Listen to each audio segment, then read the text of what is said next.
Assalamualaikum warahmatullahi wabarakatuh.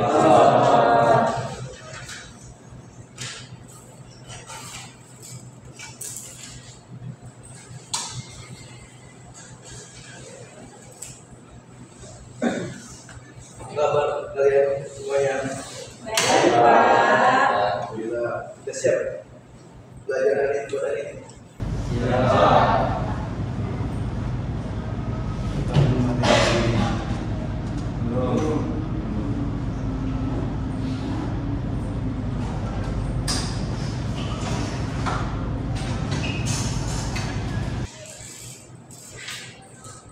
Baik, sebelumnya kelas belum Baiklah teman-teman, sebelum kita memulai pelajaran pada siang hari ini, alangkah baiknya kita membaca doa sesuai dengan agama dan kepercayaan masing-masing, sehingga pembelajaran pada hari ini kita dapat menyerap ilmu yang baik untuk kesehatan kita. Doa mulai. Doa selesai. Oke, langsung saja ya. Baik, permisalan dari Muhammad Awin Abdul Karim, Muhammad Said Badil, Syekh Saifullah, Hidayatullah Wal Hussein, Muhammad Rizki, Jasa Esa Anugrah, Febrianto Syafitra,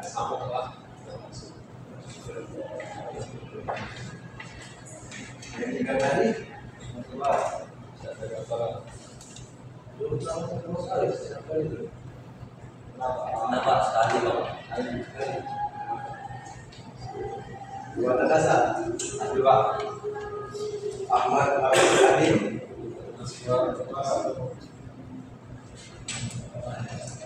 Surya Irawan,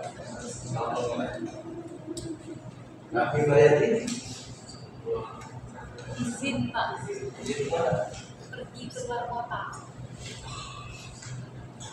Yarina Ayu Francisca, Hadir, Pak. Muhammad Ramadan, dua Ahmad Baran Abu Hamka, Jakarta.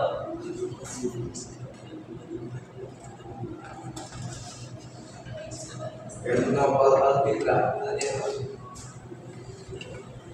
Muhammad Iman Masarina, dua Iskarayatina, Hadir. Dela Ramadan, Apa? Oke, baiklah.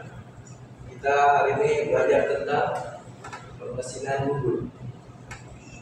Sebelumnya, udah ada yang pernah lihat proses pekerjaan mesin bubur belum? Kenapa? Belum. Kenapa? Pernah mencobanya belum? Belum. Pernah lihat saya Pak. Sudah. Baik, kita akan membahas tentang definisi mesin bubur dan komponen-komponen alatnya hari ini.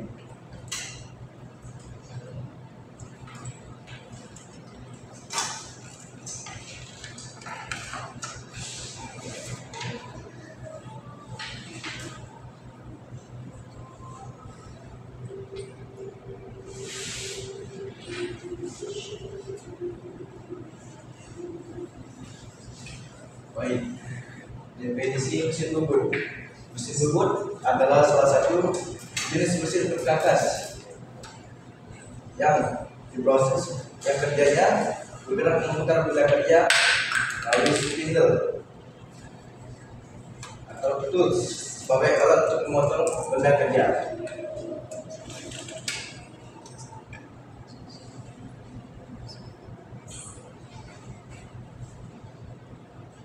Nah, bisa kalian lihat di antara sisi kanan dan kiri kalian antara mesin bubur dan mesin bubur CNC. Kalian tahu apa perbedaannya? Coba lihat dulu.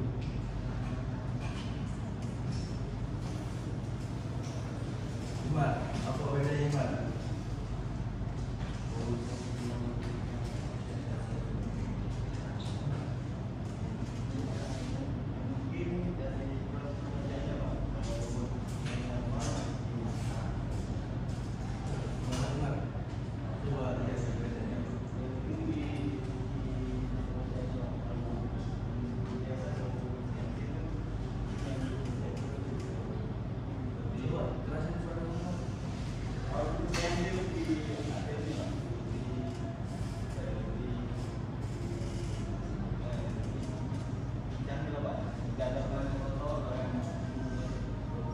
Oke, yang lain ada baik, mungkin bedanya juga ada mesin dan cara pengoperasiannya juga berbeda. Di situ ada panel kontrol dan di situ panel kontrolnya berbeda. Oke, baiklah kita membahas tentang bagian-bagian mesin bubut konvensional ya. Nah, di sini ada 13 bagian mesin bubut. Yang pertama ada kepala tetap atau headstone. Nah, kepala tetap terdapat power spindle mesin yang memiliki sebagai dudukan cekam atau cat. Biasanya terdapat di bagian kiri atas dekat cekam. Jadi saat power spindle ini berputar, maka cekam otomatis juga akan ikut berputar. Di bagian cekam juga terdapat sabuk bel dan puli yang mana keduanya terhubung dengan motor penggerak. Yang kedua ada motor penggerak. Ini yang paling penting ini. Fungsinya mengubah energi listrik menjadi sumber gerak seperti yang bisa kalian lihat motor listrik kan. Itu energi listrik bisa juga jadikan mesin gerak. Itu juga dengan komponen ini. Yang ketiga ada tuas atau handle untuk mengatur kecepatan spindle. Nah, kecepatan spindle ini terbagi menjadi 3 gigi. Ada yang gigi 1, gigi 2 dan gigi 3. Nah, bisa juga untuk mengatur arah pemakanan, bisa memutar ke kanan dan juga bisa memutar ke kiri. Yang ketiga untuk menyalakan dan mematikan mesin. Nah, di bagian tuas atau handle ini ada tombol. Di bagian kirinya itu biasanya ada tombol mematikan dan menghidupkan mesin tersebut. Keempat, untuk mengatur kecepatan pemakanan secara otomatis.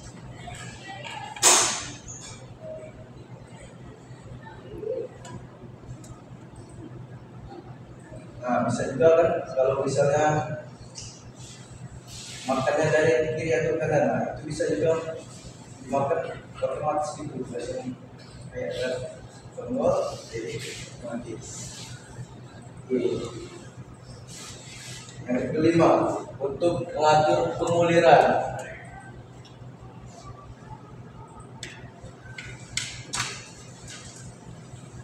Nah, juga bisa mengatur penguliran, ada tombolnya juga di situ. Dan yang terakhir untuk mengatur arah putaran spindle.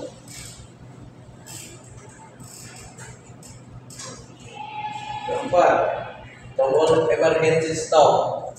Tombol emergency stop ini digunakan untuk mematikan mesin bubut apabila mendadak, misalnya benda kerja hampir memakan cekam tersebut kan, bisa langsung kita pencet tombol dan langsung berhenti. Tombol emergency ini memang dirancang khusus untuk mendukung keselamatan kerja dalam kondisi tertentu. Baik, ada yang mana ya sebelum dilanjutkan? Terasa?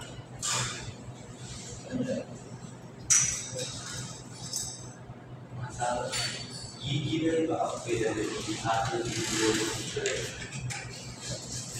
3. Kecepatan untuk makanannya itu tiap-tiap gigi tersebut berbeda-beda. Yang lain ada?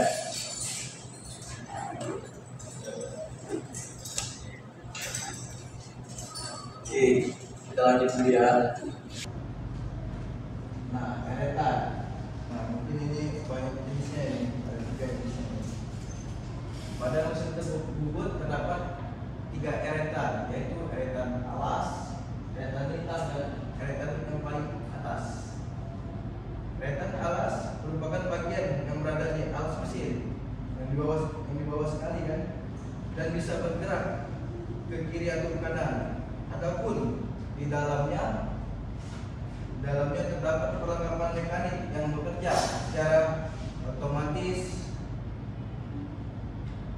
untuk menggerakkan eretan tersebut, atau bisa juga digerakkan menggunakan tangan ataupun manual. Yang kedua, di atasnya ada eretan lintang. Di atas eretan alas tadi ada eretan lintang atau cross carriage atau cross line. Bagian ini berada di atas alas tersebut dengan posisi dudukan melintang terhadap alas. Fungsi dari eretan ini, lintang ini, untuk mengatur tebal tipisnya pahatan yang dilakukan dengan memperhatikan skala ukuran yang sudah disediakan. Dan yang terakhir, di atasnya lagi ada alas atas namanya top carriage. Eretan atas posisinya berada di atasnya yang dikencangkan dengan 2 baut yang bisa diputar ke kiri dan ke kanannya buat untuk memakan udara sisi kanan dan sisi kirinya. Adapun kedudukannya bisa diputar dengan 360 derajat menyesuaikan kebutuhan yang ingin dipotong. Pada eretan atas terdapat pengopahan yang menyertainya, yang mana memiliki fungsi untuk membuat tirus dengan sudut yang besar dan digerakkan secara manual. Ini udah banyak belum tentang eretan ini sebelumnya?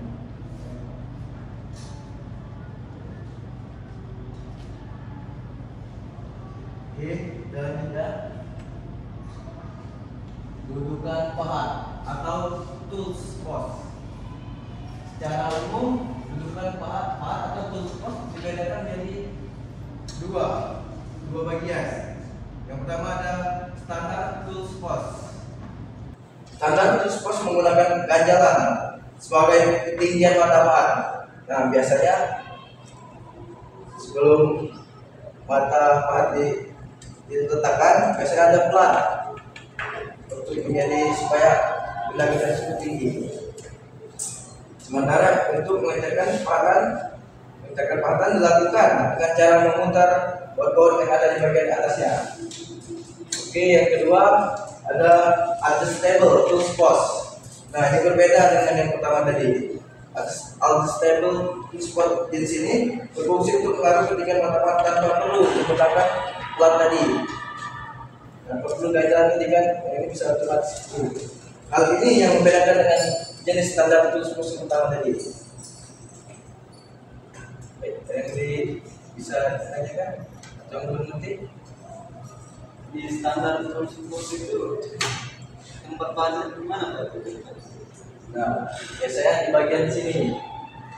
Karena di sini kan bisa diputar 360 derajat juga. Nah, bautnya dikencangkan 2, jadi benda mata tadi bisa supaya kencang diputar dulu baut ini. Jadi bisa digerakkan kiri atau kanan.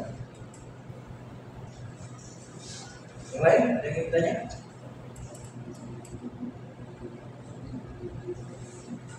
Nah, untuk penerangan ini cukup wajib juga supaya bisa melihat ketelitiannya dengan jelas dan hasilnya bisa lebih maksimal. Yang ingin ditanyakan, kalau lampunya bisa lampu lain itu atau gimana?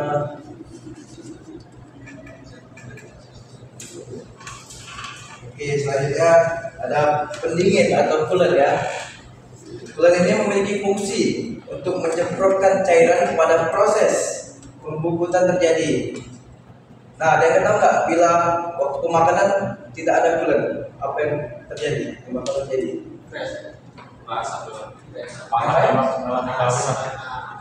Good, bagus semuanya ya. Selain itu, bagian ini juga berfungsi untuk menstabilkan suhu kan, supaya tidak terjadinya crash ataupun panasnya benda kerja, dan bulan ini bisa menstabilkan benda kerja tersebut. Oke, selanjutnya Itu cairan itu ada cairan khusus atau cuma air biasa? kalau di mesin bubut biasanya ada cairan khusus, ataupun biasanya di industri tersebut ada juga yang menggunakan air biasa.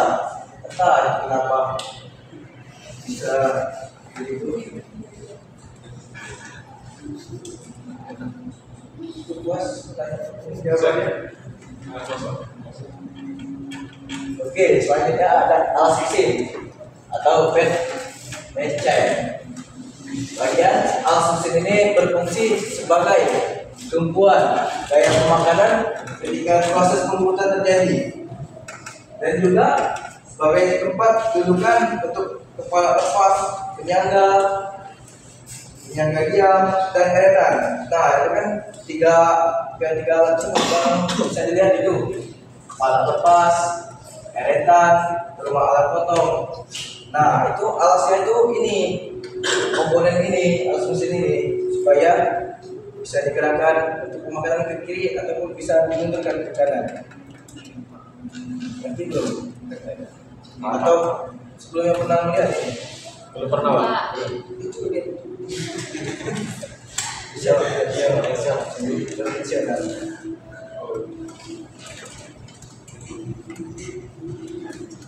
Baik, selanjutnya poros pembawa transportir. Nah, poros ini tadi bisa otomatis juga bisa dilakukan dengan menggunakan ini. Ini berbeda antara poros ini dengan poros ini. Bedanya ini poros transportir dan ini poros pembawa. Poros transportir ini berfungsi untuk membawa eretan secara otomatis pada saat proses pembubutan. Sedangkan poros pembawa yang di bawah itu akan selalu berputar untuk membawa dan mendukung kinerja eretan saat proses pemakanan secara otomatis. Udah tahu bedanya antara atas dan bawah itu, antara poros transporter dan poros pembawa ini? Atau masih bingung?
Oke, cukup. Baik ya. Mungkin kedepannya kita akan melihat langsung tentang 13 komponen benda ini.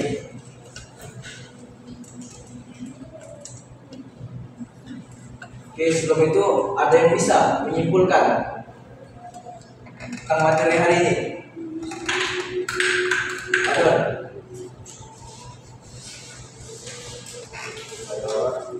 Menurut kesimpulan saya, mesin bobin ini merupakan satu jenis mesin pekapas yang dalam proses kerja itu bergerak memutar benda kerja dan menggunakan potong pahat atau tool sebagai alat untuk memotong benda kerja tersebut. Nah, di dalam mesin bobot ini memiliki banyak bagian-bagian jenisnya, yang jenisnya itu memiliki kerjanya masing-masing. Oke, itu temannya. Jadi mesin bobot ini prinsip kerjanya benar seperti yang dibilang tadi, memutar benda kerja yang memutar dan pahatnya yang memakan. Oke, baiklah. Sebelum kita tutup, ketua kelas boleh tolong pimpin untuk doa penutup buat hari ini. Baiklah. Baiklah teman-teman, sebelum kita mengakhiri pembelajaran pada siang hari ini, alangkah baiknya kita membaca doa terlebih dahulu sesuai dengan agama dan kepercayaan yang masing-masing. Doa mulai.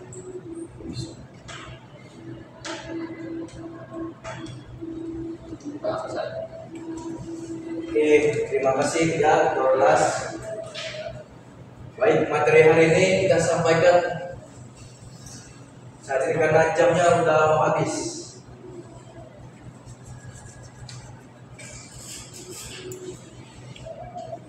Saya pamit undur diri.